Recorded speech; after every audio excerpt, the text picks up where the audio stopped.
Welcome students to Boundless Education, your partner and guide in your science educational journey. Let's today start with a new topic which is binary functions. अब binary functions या binary operations की भी बात करें हम लोग, operations क्या है सबसे पहले ये समझ जाते हैं बच्चों. राइट सिंस चाइल्डहुड हम लोग बचपन से ये सीखते आ रहे हैं कि we are going to add two numbers, जैसे 1 + 2 = 3. हम लोग एडिशन करते आए हैं, मल्टीप्लिकेशंस करते आए हैं, हम लोग सब्ट्रैक्शंस करते आए हैं, डिविजन्स हमने किया हुआ है.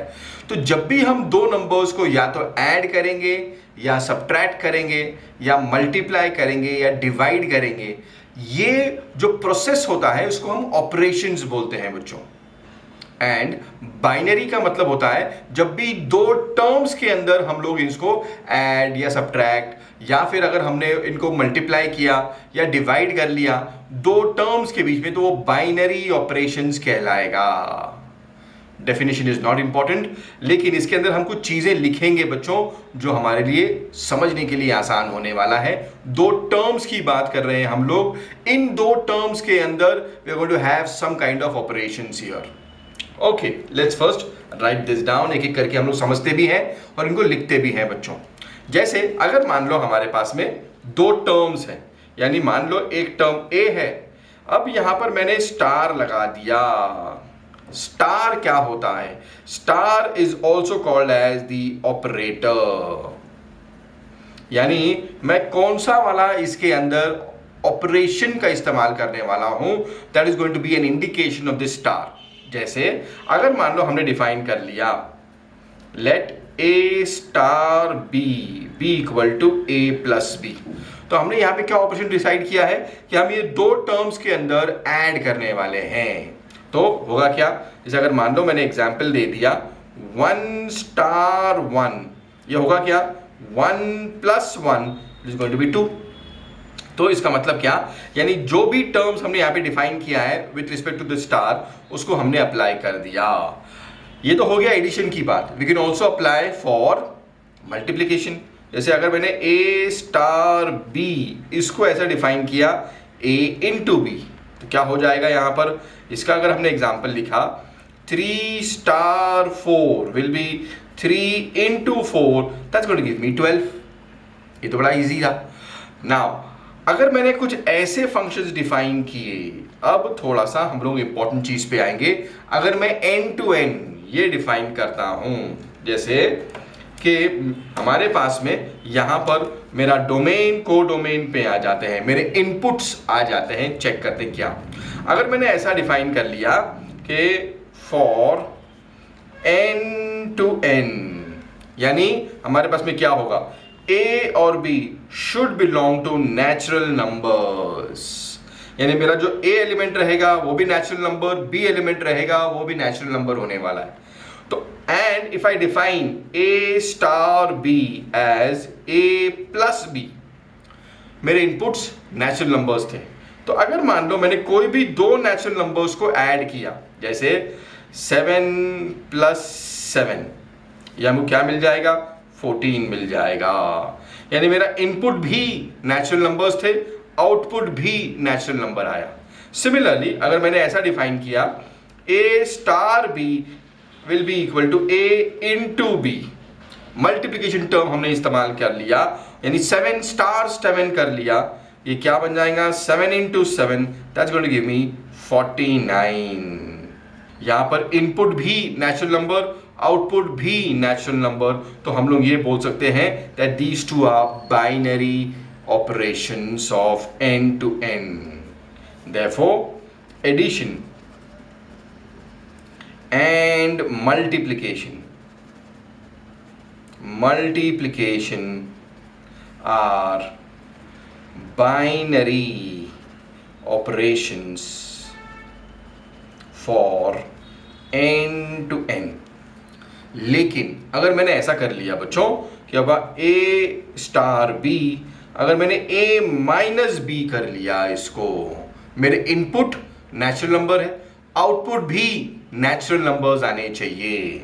तो होगा क्या, अगर मान लो हमने ऐसा कर लिया 3 स्टार 4, ये क्या हो जाएगा 3 - 4 which is going to give me -1 which is not a natural number.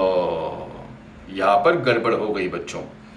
तो subtraction will not be a binary function, will not be a binary operation for A to B, यानी A to B या फिर N to N के लिए subtraction will not be a binary operation. Similarly, अगर मान लो हमने ऐसा डिफाइन कर लिया A star B, A upon B कर लिया. Now I have to be very careful. अब यहाँ पर मैं मेरे इनपुट जो है वो नेचुरल नंबर्स है, आउटपुट भी नेचुरल नंबर आना चाहिए था. अगर मैंने एग्जाम्पल की तौर पे ऐसा लिखा 3 star 4, 3 upon 4, definitely not a natural number. ये नेचुरल नंबर नहीं आता बच्चों. Therefore हम लोग क्या बोल सकते हैं? Subtraction and division are not binary functions या binary operations for n to n. We will not be able to define this because यहाँ पर ये नेचुरल नंबर नहीं बनता, ये भी नेचुरल नंबर नहीं बनता. लेकिन अगर मान लो मैंने R to R कर लिया, मैंने R to R कर लिया, जैसे अगर मान लो ये तो हमारे पास में फोर्थ एग्जाम्पल चेक करते हैं अभी कि अगर for real number to real number, अब रियल नंबर में कुछ भी एलिमेंट्स आ सकते हैं बच्चों. तो addition, if I add two numbers, if I add two real numbers I will get a real number. If I subtract two real numbers I will get a plus or a minus real number. मैं multiply कर लूँ दोनों को तब भी real number आएगा. Division के अंदर I will only be have to be very careful, denominator के अंदर जीरो नहीं आना चाहिए. अगर वो एलिमेंट हमने ध्यान रखा where denominator cannot be zero तो वो रियल नंबर कहलाएगा. तो सारे के सारे यहाँ पर क्या आ जाएगा? एडिशन,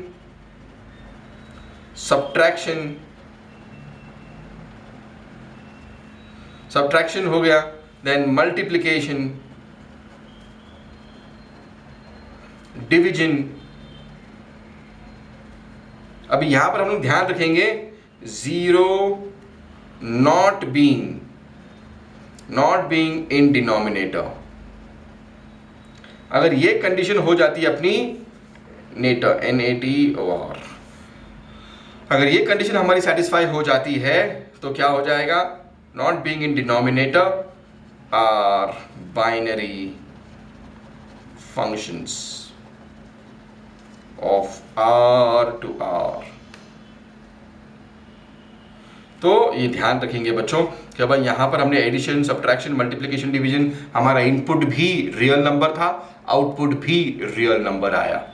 तो ऐसे नंबर्स, ऐसे चीज जो हमने यहाँ पर A स्टार B, स्टार का मतलब ऑपरेटर होता है, हमने यहाँ पर इनपुट आउटपुट को चेक किया तो कौन से वाले elements will be satisfying the input as well as the output. तो यहाँ पर हमने क्या समझा? यहाँ पर एडिशन भी input output, the addition of two natural numbers will give me a natural number, the multiplication of two natural numbers will give me a natural number. तो ये दोनों बाइनरी फंक्शंस होते हैं. यहाँ पर आपने एग्जाम्पल भी चेक किया था, लेकिन सब्ट्रैक्शन के केस में ये नहीं पॉसिबल होगा. सारे एलिमेंट्स के लिए पॉसिबल नहीं होगा कि हमारा इनपुट भी नेचुरल है और आउटपुट भी नेचुरल है. Same is the case with division also. लेकिन रियल नंबर के लिए अगर सिर्फ इस चीज का ध्यान रखा, denominator not being zero, addition बोल लो, सब्ट्रैक्शन बोल लो, मल्टीप्लिकेशन बोल लो, डिवीजन बोल लो, सब रियल नंबर्स आने वाले हैं. The input will also be real, output will also be real. दोनों के केस में it is going to satisfy. ये बाइनरी फंक्शन होगा for R to R. Going ahead students, next concept समझते हैं बच्चों. अगर मेरे पास में स्टार, ये कम्यूटेटिव कब होगा? कम्यूटेटिव कब होगा? स्टार बीइंग कम्यूटेटिव, हमको ये चेक करने बोला जाएगा कि चेक करो whether दिस फंक्शन यानी दिस ऑपरेशन इज कम्यूटेटिव और नो. एक फॉर्मूला हमको बस याद रखना है. यहां पर क्या होगा? whenever A star B will be equal to B star A, जब भी A star B will be equal to B star A, the operation will be a commutative operation, will be a commutative operation. इसके example समझते हैं बच्चों। जैसे अगर मान लो हमने यही चेक किया R to R, मेरा इनपुट भी रियल है, आउटपुट भी रियल है। अगर मैंने A क्रॉस B डिफाइन किया एज A प्लस B, अब तो ये अपने को पता है बच्चों कि मेरे पास में मैं कोई भी नंबर को ऐड करूं, कोई भी नंबर को सब्ट्रैक्ट करूंगा तो भी मेरे पास में रियल आने वाला है। जैसे अगर मैंने यहाँ पे चेक किया कि 3 स्टार 4, ये क्या होने वाला है? 3 plus 4 is going to give me 7 and 4 star 3, 4 plus 3 ये भी 7 होने वाला है मेरे पास में। तो यहाँ पर क्या आएगा? फॉर एडिशन की बात करें A स्टार B, मैं यहाँ पे लिख देता हूँ चाहिए तो A star B star A, दोनों 7 आ गए तो addition will definitely be a commutative operation. Therefore addition for R to R is commutative. अब चेक करते हैं फॉर सब्ट्रैक्शन। जैसे अगर मान लो A स्टार B हमने बनाया एज A माइनस B, अब जरूरी नहीं कि A माइनस B भी कम्यूटेटिव बनेगा। We need to get a left hand side, right hand side as same. Check करते हैं बच्चों।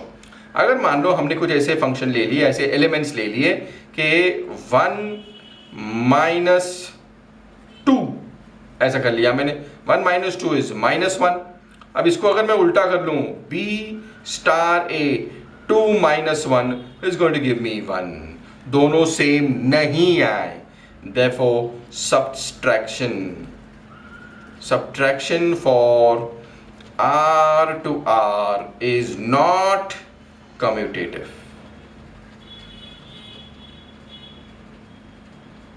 ये कम्यूटेटिव नहीं बनेगा बच्चों। कम्यूटेटिव क्या लिख दिया मैंने? TATIVE is not commutative. Okay, multiplication के लिए चेक करें। जैसे अगर मैंने A star B will be equal to A into B, अगर हमने ऐसा चेक कर लिया तो क्या हो जाएगा? अगर A स्टार B, अगर मैंने कोई एलिमेंट ले लिया ऐसा, मान लो 1 इंटू -4 इज -4, इसको उल्टा कर देते हैं, B star A -4 into 1 is again -4। Therefore multiplication is commutative. Multiplication is also commutative. अब अगर मान लो स्टार हमारा एसोसिएटिव है या नहीं है, ये चेक कर लेते हैं बच्चों। एसोसिएटिव के लिए क्या होगा? एक फंक्शन होगा, whenever A स्टार ब्रैकेट में B star C will be equal to A star B bracket में आ जाएगा एंड देन स्टार C। जब भी ये कंडीशन सेटिस्फाई हो जाएगी, the operation is said to be associative। ये associative बन जाएगा। ओके, अब चेक करते हैं फॉर एडिशन ये एसोसिएटिव बनेगा नहीं बनेगा, चेक करते हैं बच्चों। Now A star B star C, ये बड़ा आसान हो जाएगा। अगर मान लो हमने ऐसा कर लिया 1 प्लस 2 प्लस 3, अगर मैं चेक करूँ ऐसा तो उससे कोई फ़र्क नहीं पड़ने वाला। 1 यहाँ पर अगर मैं ब्रैकेट भी सॉल्व कर लिया, 2 plus 3 is 5, 5 plus 1 is 6। And अगर मैंने ऐसा भी कर लिया A और यहाँ पर B रख लिया ब्रैकेट के अंदर star C, then 1 plus 2 plus 3 ऐसे भी कर लिया हमने, 1 plus 2 is 3, 3 plus 3 is 6 again. तो यहाँ पर क्या हो जाएगा? Therefore addition is definitely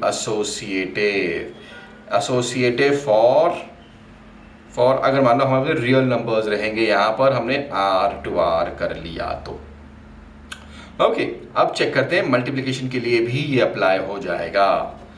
for multiplication अगर मैंने ऐसा डिफाइन कर लिया, A B C ऐसा डिफाइन कर लिया, जैसे अगर मान लो 1 है, यहाँ पर 2 रख लिया, यहाँ पे 3 रख लिया. Obviously this is again going to give me 6 and A multiplication B multiplication C 1 into 2 into 3, यहाँ पर भी 6 मिलने वाला है मुझे. Therefore ये भी associative होगा. Therefore multiplication is also associative. तो इट इज़ वेरी इजी बच्चों, हमने बस ये फॉर्मूला को अप्लाई किया है. ए स्टार बी स्टार सी, ए star B star c, brackets को शिफ्ट कर दिया. यहाँ पर बी और सी के लिए ब्रैकेट था, यहाँ पर ए और बी के लिए ब्रैकेट है. Left hand side should be equal to right hand side, associative हो जाएगा हमारे लिए. Going ahead students, let's also understand the last 2 concepts in this chapter, जिसको हम बोलते हैं identity element. I write here identity element and inverse element. ये 2 last के कॉन्सेप्ट्स हैं in this chapter and we almost then सारे के सारे कॉन्सेप्ट्स खत्म हो गए. एंड एक टेबल भी है, ऑपरेशंस टेबल, उसके बारे में भी समझेंगे जब सम आएगा.